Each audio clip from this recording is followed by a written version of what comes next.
দেখেন, একটি বেড়া তার বাচ্চাটি নিচে পড়ে যায়। পরে তার মা দেখতে পেয়ে ছুটে চলে আসে। পরে আইসা আবার চলে যায়। বাচ্চাটিকে বোঝাইতে যাচ্ছে যে আমি যেভাবে ছুটতেছি তুমি এভাবে ছোটো, কিন্তু বাচ্চাটি উঠতে পারে না বলে মা আবার ফেরত আসে। আইসা মা নিচে নামে যায়, নিচে নেমে পড়ে বাচ্চাটি আবার মা উপরে উঠে। উপরে উঠে বাচ্চাটি অনেক ওঠার চেষ্টা করে। মা বুঝাইতে যাচ্ছে যে আমি যে উঠছি ওইভাবে উঠুক। পরে এমনি কয়েকবার চেষ্টা করার পরে দেখে বাচ্চাটি আর ওঠে না। পরে মা আবার ফেরত আসে। ফেরত আইসা পরে ভাবতেছি কি করবে এখন।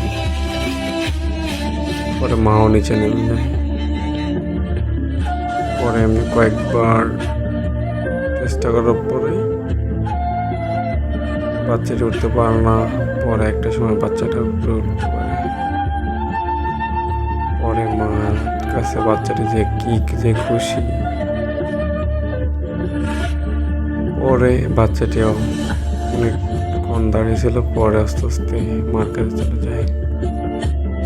আসলে দেখেন, একটা মানুষ আর একটা জীব প্রাণীর ভিতরে পার্থক্যটা কোথায়? ছোট থাকতে তো মানুষ কত কি করে, বড় হয়ে গেলে সব ভুলে যায়।